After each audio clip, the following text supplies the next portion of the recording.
Alrighty, let's see if we can get this thing to work.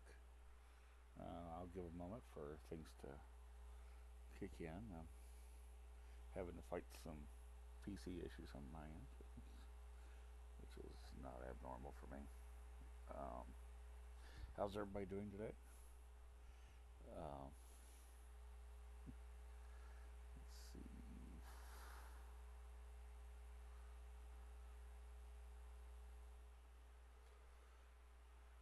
Well, this probably won't be too long of a stream. I just want to go over a few things that popped up, a few articles we can discuss. If somebody out there thinks of something they'd like me to take a look at and maybe comment on a little bit, I can go over it. Um, but first of all, I don't even know if my audio is working right, but let's hope so. All right, skip to the first article. I just want to get some of it over with, and then we can take time and have more fun with some other news articles. So here we go. This is on the New York Post. CIA and foreign intelligence agencies illegally targeted 26 Trump associates before 2016 Russia collusion claims report. But now this article is by Victor Nava, I think. Sorry. Do you have? You don't have the audio thing. All right.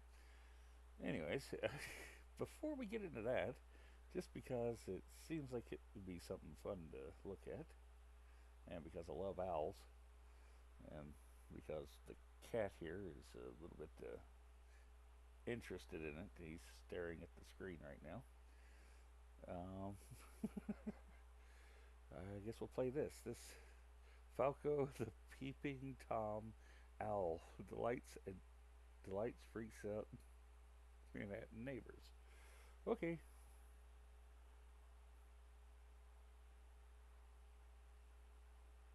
come on. No audio at all? Aw, come on. Well, I tried. I don't know why it's not working.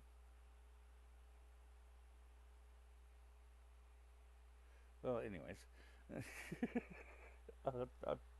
No, I'm crap. I don't know why it's not working though. I got the audio going and everything. The audio's up and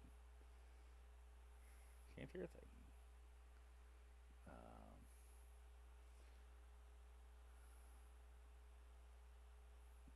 anyways, let's see what this does. Anything? Nothing.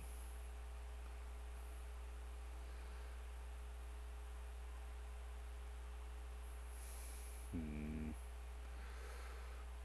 I gotta find a way to look that up later. All right. The U.S. intelligence community asked foreign spy agencies. Oh crap! Got an echo on my end. Uh, asked U.S. spy agencies, foreign spy agencies. Sorry, U.S. intelligence community asked foreign spy agencies to surveil 26 associates of Donald Trump in the run-up to the 2016 election, which triggered the allegations that the former president's campaign had been colluding with Russia, according to a report.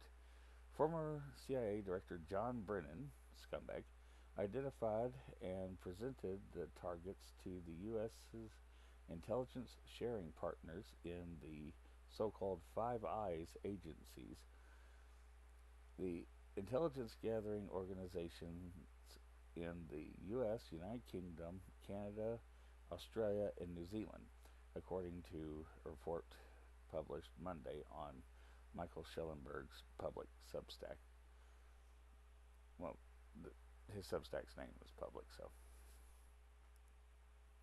kind of odd wording there. Before we go into it, the basically the Five Eyes agency is a way around our our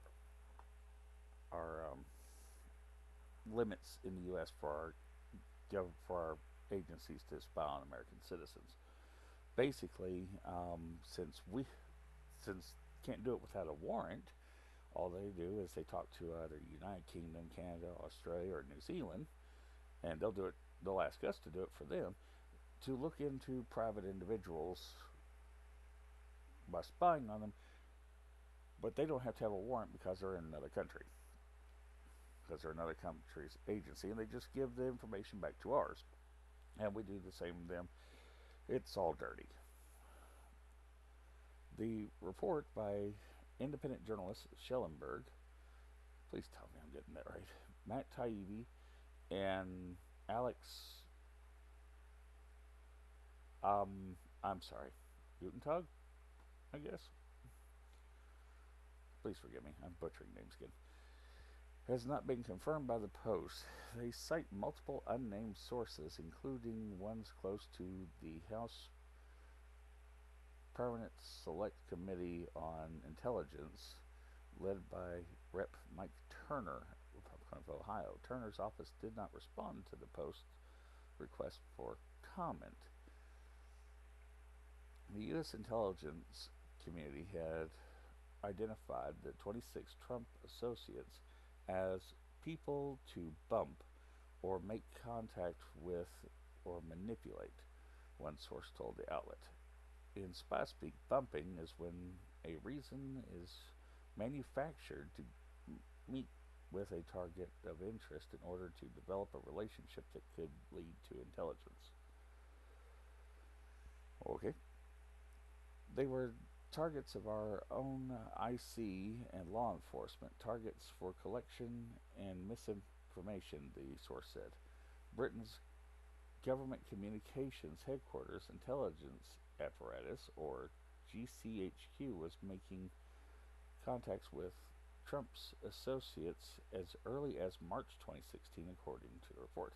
You know, the thing that Trump said was going on, but these people said, no, no, no, you're crazy, it didn't happen. Yeah. They were making contacts and bumping Trump people going back to March 2016, source told the outlet. They were sending people around the UK, Australia, Italy, the Mossad, I guess, in Italy. The MI6 was working at an intelligence school they had set up. The GCHQ spokesperson told the outlet that claims it was asked to conduct wiretapping against the then president-elect are nonsense. Intelligence related to the alleged surveillance efforts is housed in a 10-inch binder, according to the outlet, which Trump, 77, ordered to be declassified at the end of his presidency and could contain evidence that multiple U.S. intelligence officials broke laws against spying and election interference. The whereabouts of the alleged thick binder are unknown. The Trump campaign and the CIA did not respond to the Post request for comment.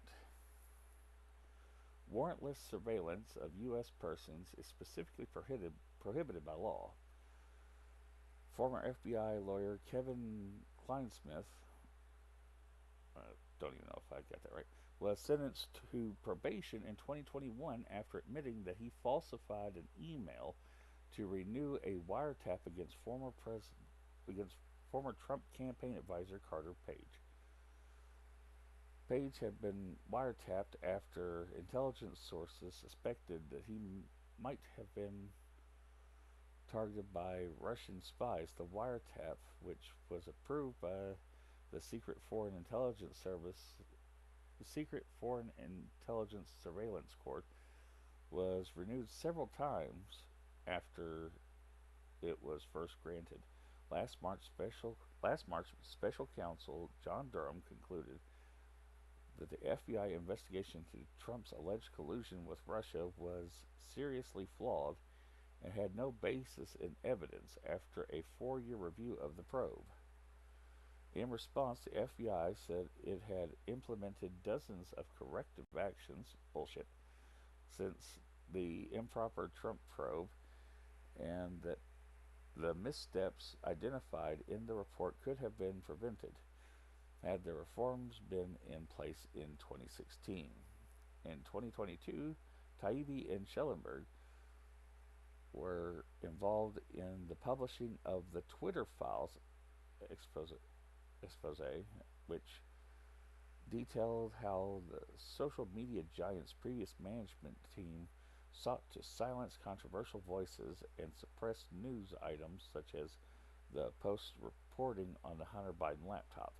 Yeah, that's probably the only reason I'm even coming to the Post is the fact that these people have been screwed over by the feds and others in the past. These three-letter agencies are scum. So, as far as I'm concerned, they need to be gone immediately. I just don't see a purpose in them anymore. They've basically become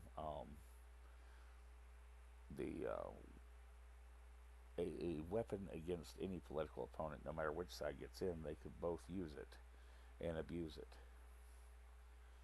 Uh, I mean, the FBI, the only reason it even exists is thanks to an executive order which could be rescinded. It was never ratified by Congress or Senate. CIA, on the other hand, was. So, take that as you will, but personally, I say time to clean house and get rid of some of these agencies that we're spending so much money on, and every time we turn around, bad things come out on them. All right, let's get to another article. We'll get to this one, which it makes me laugh and angry at the same time, but we'll we'll, we'll see what everybody else thinks. Come on, switch the screen. Sorry, if I can make it work. This is from Post Millennial. Zelensky demands U.S. House vote for Ukraine funding. Go screw yourself. Zelensky said passing the foreign aid package was crucial for all nations whose independence is a target for Russian attacks either now or in the future. Yeah, I'm still trying to figure out who actually runs the country. Is it our politicians or this clown, Zelensky? Because quite frankly, he has to have something on these people with the amount. Because every time he opens his mouth, they just pour more and more and more money at him, and we get worse off, and somehow he gets a whole lot better off. And how dare anybody question him? Because instantly you'll be, oh, you're just a Russian sympathizer. You support Putin. No, I don't support Putin. I don't support him either. I don't support us being over in this damnable war of theirs. It's not our war; it's their war. They can handle it. Not for us to deal with. This article is written by I guess Jared, although I've never seen a Y thrown in there. Jaeger, and don't ask me why I can pronounce Jaeger, but I can't pronounce anything else. I just can't. Following the Senate's passing of a $95 billion foreign aid package on Tuesday, the leaders of the bill's main beneficiary, Ukraine, the leader of the bill's main beneficiary, Ukraine, called on the House of Representatives to follow their colleagues' lead and vote yay. Go screw yourself. President Volodymyr Zelensky said passing the latest round of funding for a war-torn nation was the moral thing to do. No. Just sending money, just throwing money at you to be laundered into via either by going to these weapons manufacturing companies and stuff like that, laundered back and forth. No. You can cram your demands right up your poop chute. I'm grateful to every U.S. Senator who made a morally strong choice today.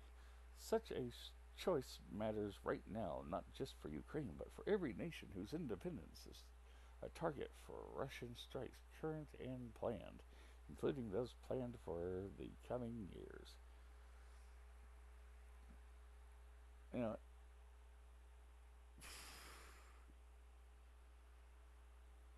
Putin's ambitions have never been limited to Ukraine. His goals are far broader. This means that our defense solidarity must be even broader. No, I don't trust you, scumbag, and I don't. don't see much steps right now from Putin to spread much further than you. And considering how much we've screwed over our own nation for you, I'd say it's time we start getting some of it back.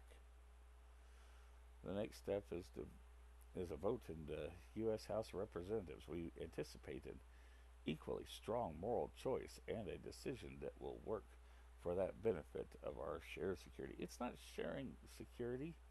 We're not securing ourselves any by this. Our border's wide open. We're getting a literal invasion of people from nations all over the world. They're just cutting through there and through our northern border. We're getting a lot of Chinese nationals coming through Canada into us. Not saying people don't need help, but there's a legal way to do it. Use the front door. If you don't use the front door, get the hell out. But it is just our senators have basically shafted us on this one because they decided these 22 Republicans they shafted us. But I went over this yesterday, and basically, Speaker of the House Mike Johnson has said, "Nope, we're not doing it," and I hope his spine holds up because we desperately need it to. Because all I can say is screw Ukraine, screw Russia, screw everyone else, and let's take care of ourselves for a while. We're not Team America World Police. And next we got. Now, this first thing I want to go kind of leads into another article that. Well, we'll get to it when we get to it. Okay. Let's see. Go on. There we go. This is from National Post. Now, mind you, I went through Canadian news because stuff that's happening in Canada will eventually hit us. Or already is, and there's nothing we can do about it, apparently. DEI initiatives, or DIE initiatives, because they got the letters mixed up there, not supported by the empirical evidence, Canadian researcher says.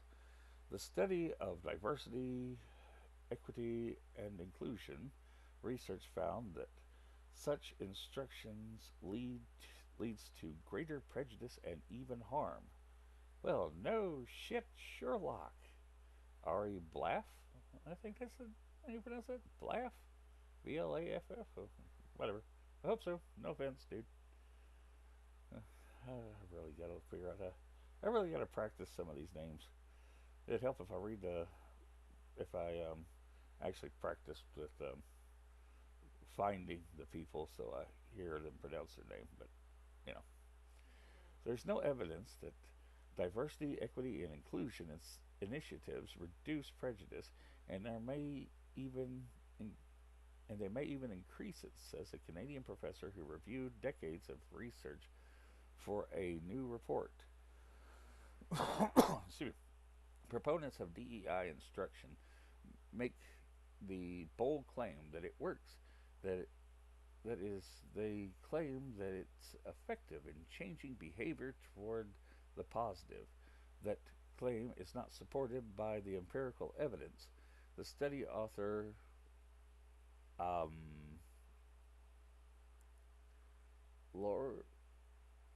Laurier, Professor David Haskell, said in a press release announcing his findings. There's clear empirical evidence that certain aspects of DEI instruction lead to greater prejudice and even harm. Equally concerning for Haskell has been the widespread adoption of DEI initiatives without a robust examination of its efficacy in workplaces.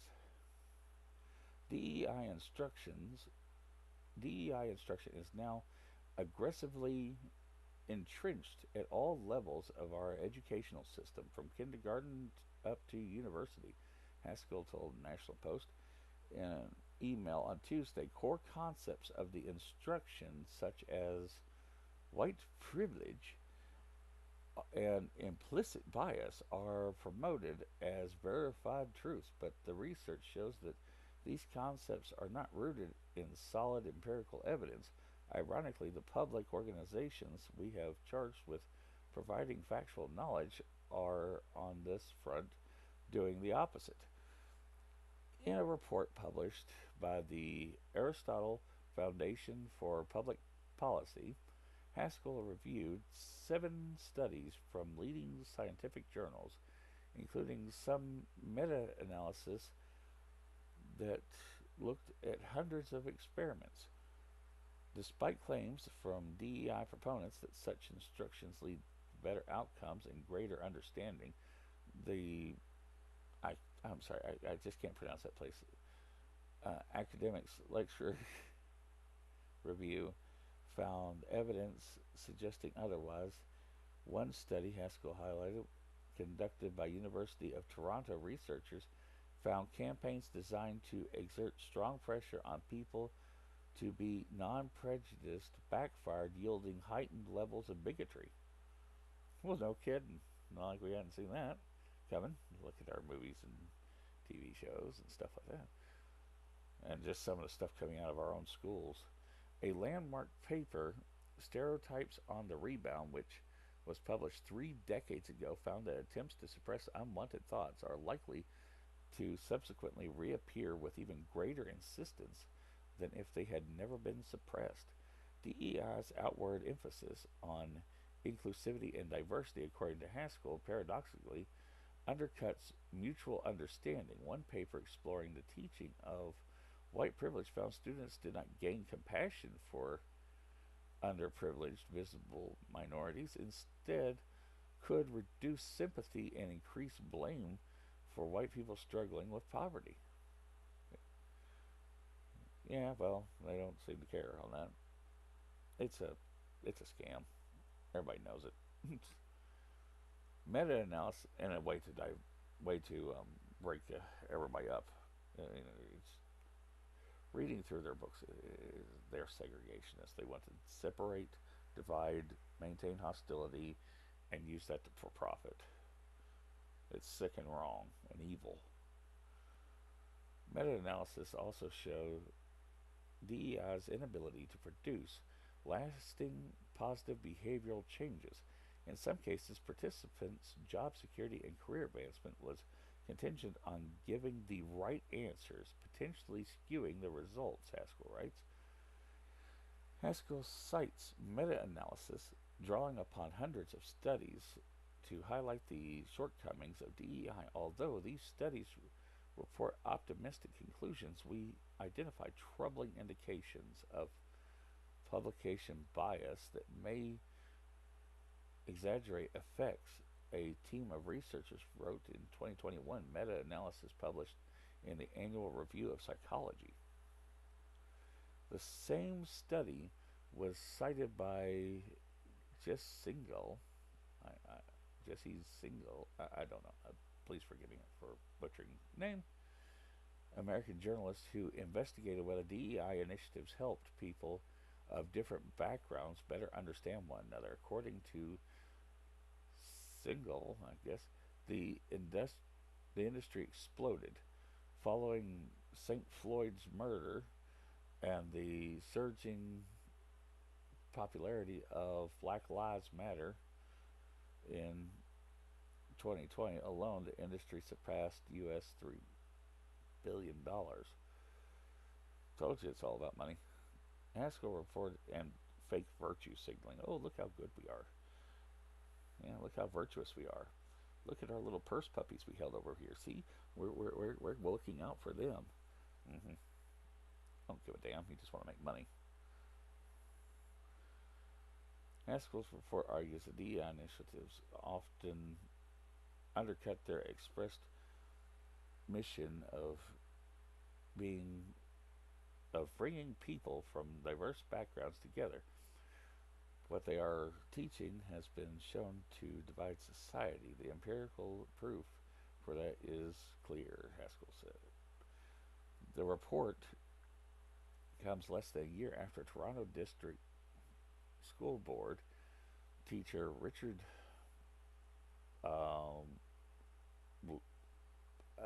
I can't pronounce that, I'm sorry. Died by he turned he hit the he hit his own power switch following a DEI workshop where he was ostracized for challenging instructor. Oh boy, Thompson. I can't do these first ones. I just don't think I can pronounce those. Thompson. The the person's family has accused Thompson and her firm from KO Institute of destroying the esteemed teacher's reputation. Unfortunately, the stress and effects of these incidents continue to plague Richard. Last week, he succumbed to this distress, said a statement released by attorney Lisa Dildy. Following his death, his family and friends have been left reeling and wishing they could have had a chance to convince him he was loved, respected, and needed here. I, DEI is crap. It's fake virtue signaling, and it's nothing more than let's divide this group into this group. They're segregationist, just with a prettier coat to it. Okay, they put a flowery terminology on it, but it's this very same thing: divide, conquer. That's all they care about, and it's crap. But let's switch back to this for a moment while I the pull up the next article. Well,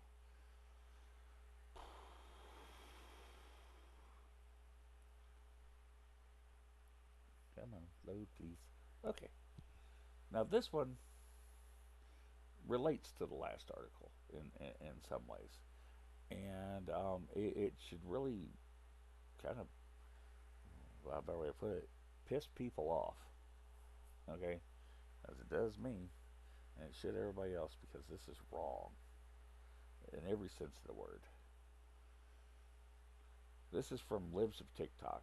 Okay, does outstanding work. Find Libs of TikTok does outstanding work, better journalistic work than about anybody else out there because you get the receipts, you get all the paper trail for it. You can go look for it anytime that I've seen. You can go back and look through all the sources and see it for yourself.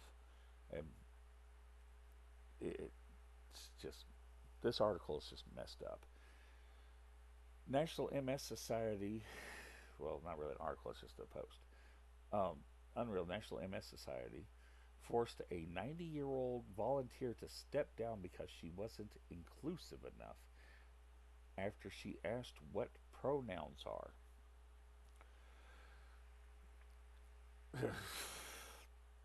Hard to read this one without wanting to yell at it. Uh, Fran volunteered for 60 years, and her late husband had MS. The MS Society still hasn't said a word about this. Don't give them another penny until they rectify this. Yeah, not only should they come out and fix this, they should be forced to come forward on national television. I'm sure Neil Cavuto, who has MS, Neil Cavuto over on Fox, even though I don't watch Fox, and I don't particularly like Cavuto, but I'm sure he'd be more than willing to take on. Go on any of them. Come out there and put out a live on-air apology for what they've done. This is crap. Here, I'll read through it. This is the letter that this person got. Dear friend, I hope this email finds you well. We appreciate your dedication and contribution as a self-help group leader with our organization. As we discussed earlier during our phone conversation, after a thorough review of our guidelines and standards, it has come to our attention that there has been a failure to abide by our diversity, equity, and inclusion guidelines during your time as a volunteer. Unfortunately, based on the situation, we have made the difficult decision to have you step down from your volunteer position effective immediately. Although the Lakewood Long Beach Self Help Group will no longer be formally affiliated with our organization, we want to emphasize that this does not mean the end of your group's activities. You are still more than welcome to continue meeting independently from the Society. Go to hell, MS Society. While your role as a volunteer is coming to an end, we want to emphasize that you and the group are still welcome to attend and participate in the Society's events and programs. If you have any questions, please feel free to reach out to me. We appreciate the time and effort you dedicated to our organization, and we sincerely hope you understand the necessity of this decision. We wish you the best in your future endeavors and hope to see you at Walk MS.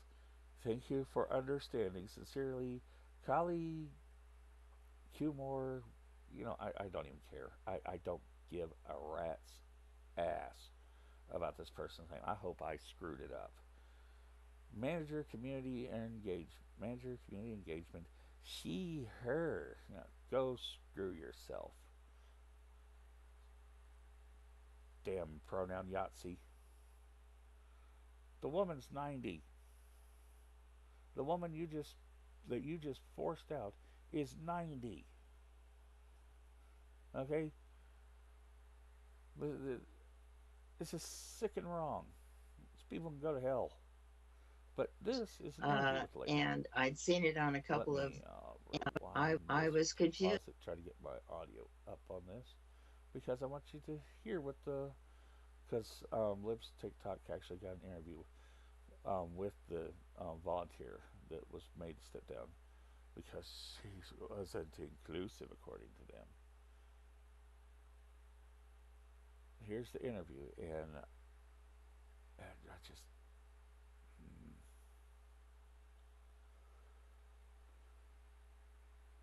I didn't know what it was, what it meant.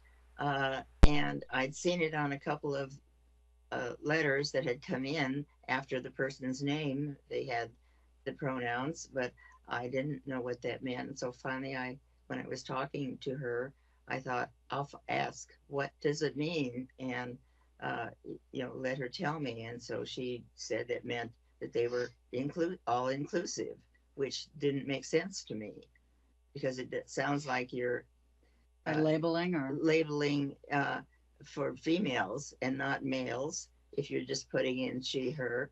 she said that she was just asking her what it meant to have a conversation. So, as a 90-year-old who didn't know what it meant, she's not street savvy to find out what it meant. Yeah. And when she said that they were required to use it to be inclusive, and my mom was saying that we've always been the MS Society as a whole and the Long Beach group has just always been inclusive. A few days later, it was on a Friday at was it 4:58? At 4:58, which we thought was odd, but anyway. At the end of the day, end of the week, I got an email from her saying that they were sorry, but they had to ask me to step down as a volunteer for the MS Society. And the reason being is that you're not inclusive enough. The verbiage she said was that she didn't abide by their diversity, equity, and inclusion. So they have to ask her to step down, and she's can't be a part of the MS Society as a volunteer, which to me is ironic because they're saying they're being inclusive, but yet they're excluding a 90-year-old disabled woman who volunteers for over 60 years, and literally the sole purpose is to help the MS patients and find a cure. And that's what we're there for. Keep helping with volunteering as much as she can, which has literally been her whole life. That's literally all she does. So yeah. All I can say is to hell with these people that did this to her. Okay. I'm not saying everybody at the MS societies is like that, but the fact that that cancerous rot is in there that would make them think, oh, well, you got to do your pronoun. You got to play the pronoun game. That's all that matters in this world. We don't want to, we've got to be all inclusive. How was she not being inclusive by asking what it meant? She didn't understand. She's 90. And even if she did, I'm pretty sure she'd get. She seems nice enough. She'd try to play with it. Me personally, I'm not going to. Screw them.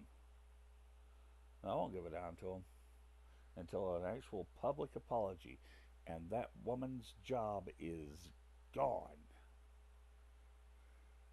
This manager, community in L.A. This is a typical California dipstick that wants to force their agenda on everybody else. Screw you. Find other societies to donate. Find other groups to donate to help MS.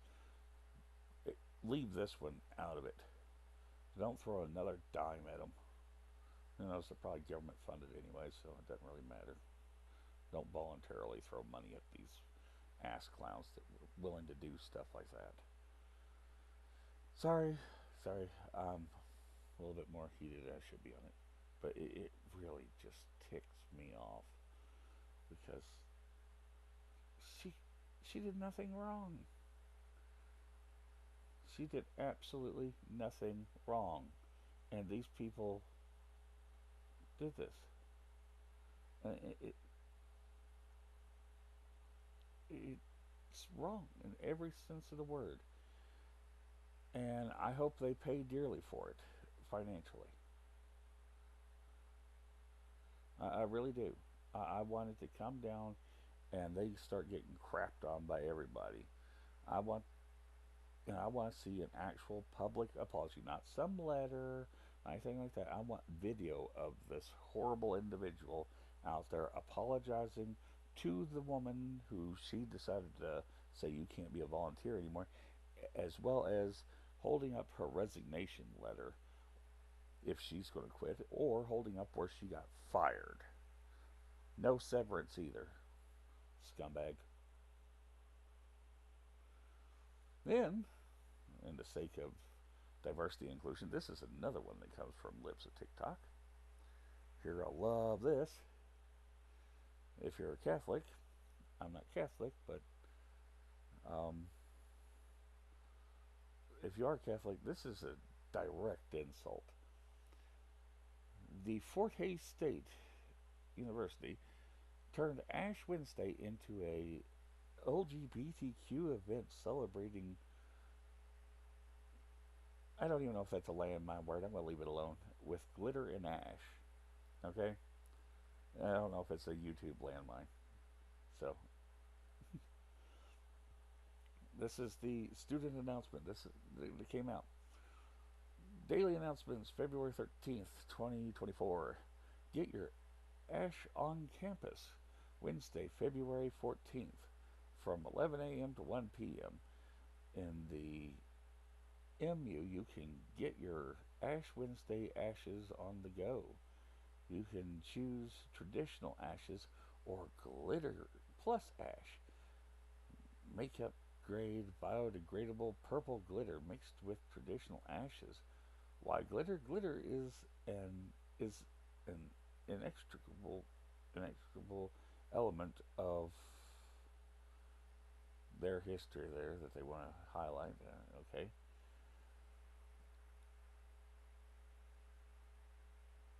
Glitter plus ash is an inherent sign of Christian belief, noted, blending symbols of morality and hope.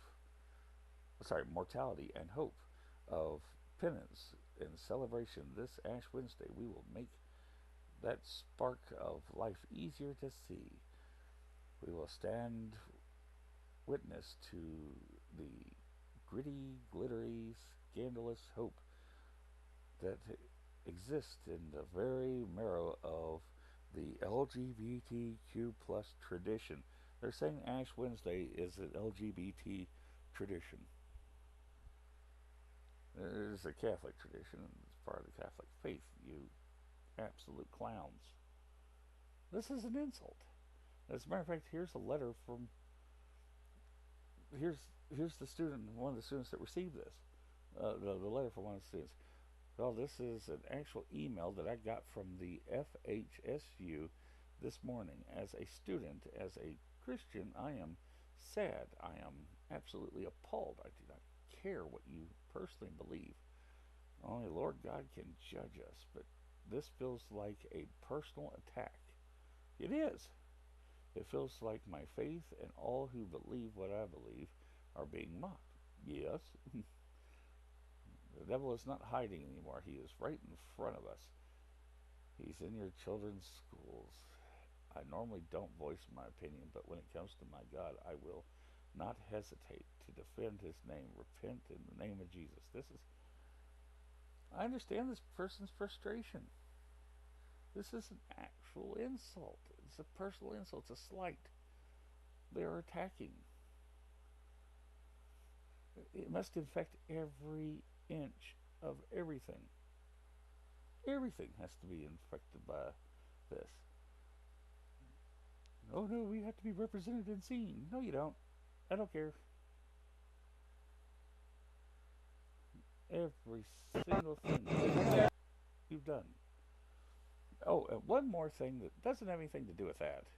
It's a little funnier because we get to watch idiots do something stupid. And I'm more disappointed and appalled by the security here. But we'll go over it anyways. This is recent from Libs of TikTok. This is breaking climate activists just ruined the display of the Constitution in the rotunda at the National Archives in D.C. They poured red powder on themselves and the display. Security stands around doing nothing for minutes until they finally get arrested. Alright, I'm going to turn off the mic so we can actually hear this one.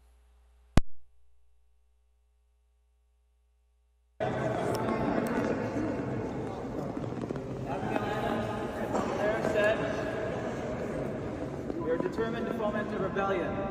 We will not be held accountable to laws in which we have no voice or representation. This country is founded on the conditions that all men are created equally and endowed with the inalienable rights of life, liberty, and the pursuit of happiness. We're calling for all people to have all these rights, not just wealthy white men. We all deserve clean air, water, food, and a livable climate. Right now, our children, we don't want to see our children have to go through the end of civilization, but that's the path in front of us.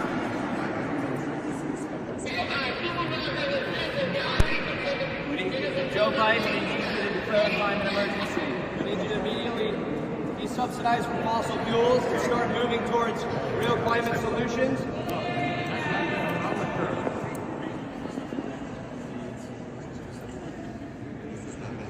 Right now, there are millions of refugees, climate refugees, in the United States alone.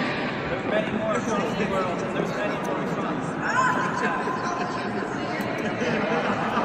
There's people all over the world suffering the emissions we've historically emitted and that we continue to emit.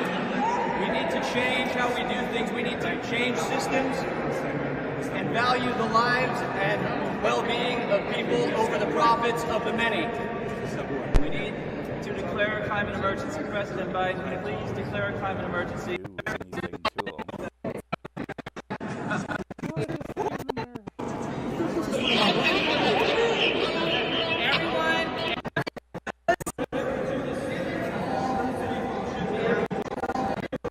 And are they going to close the gates? You're okay with me staying at the gate? Oh, they're arresting them.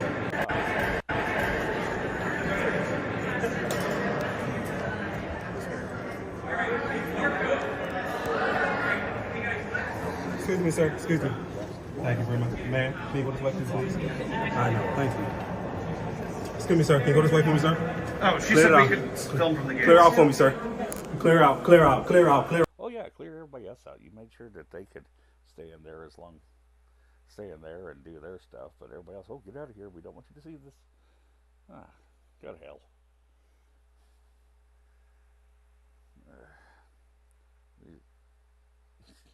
I'm going to cover myself in powder and cover the display of the Constitution in the rotunda.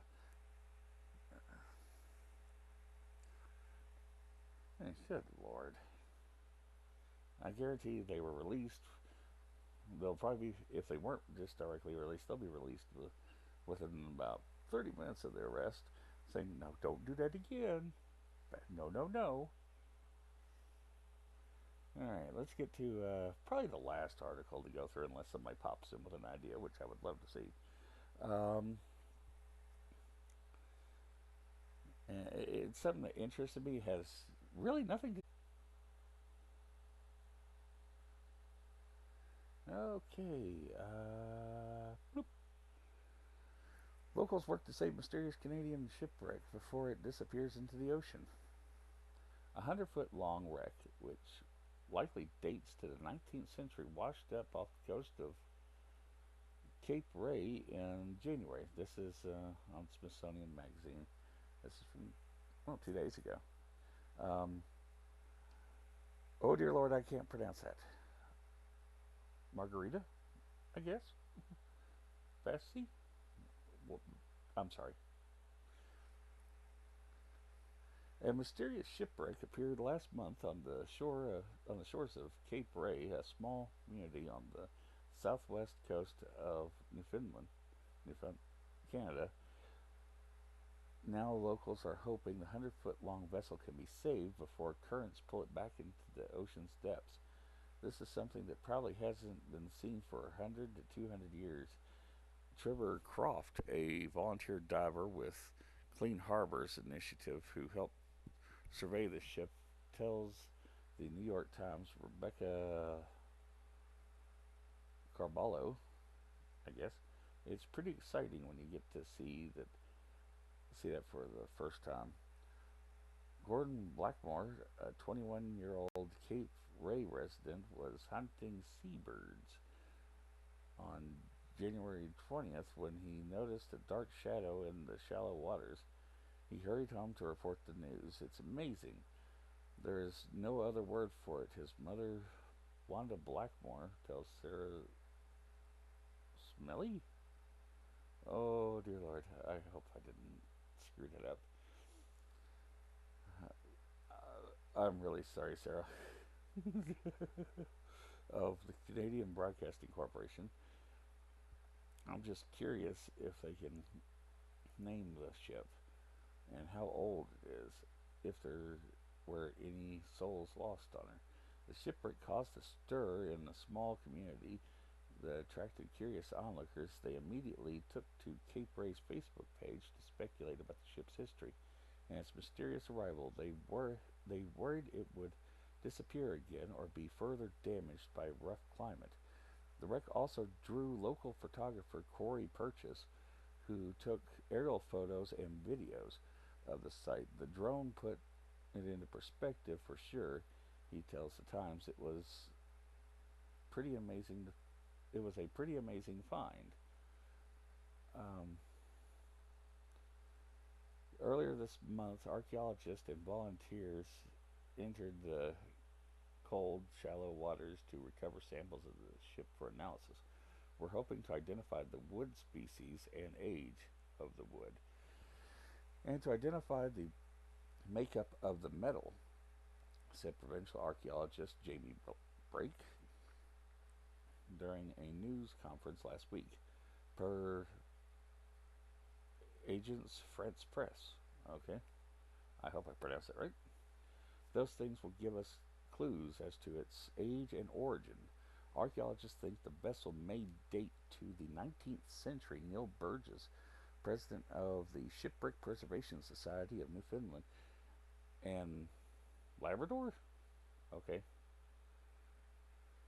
tells the CBC that Hurricane Fiona could have initially dredged up the wreck in 2022. More recently, ocean swells may have finished the job. Shipwrecks are common in this region, which has such a long history of ship traffic.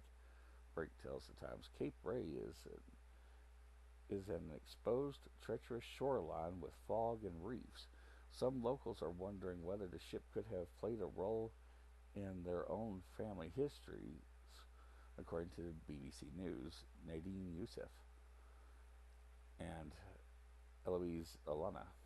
90% of Newfoundlanders and Labradorians, okay, descended from those who emigrated to the British Isles between the 17th and 19th centuries. People have stories in their families of shipwrecks that have happened 100 to 150 years ago, Burgess tells the Times. So far, however, experts say they haven't found evidence that this particular wreck is historically significant, per the CBC's Elizabeth Whitten. Resources are limited and expansive recovery efforts may not be feasible. We can't preserve every shipwreck, Brake tells the broadcaster. In many cases, what's possible is documenting what's there before it's gone. Now locals are raising money to save the ship themselves. A GoFundMe page, which went up last week, has received over 7,000 Canadian dollars, roughly 5,000 US dollars so far. We believe the shipwreck drifted into Cape Ray for a reason, and we want to help tell its story, organizers wrote. It would be greatly appreciated if everyone could come together and help us recover, transport, and preserve this unique piece of history. It was something that I saw it was an article that popped up for me that I thought would be interesting, and I maybe might want to look at it. They got other things on here that maybe I could go over at another time. How German chocolate shop created sweet wafer young admirers to pass love notes. I'm going to avoid that, even though it is Valentine's Day. But anyways, I think I'm actually going to call it.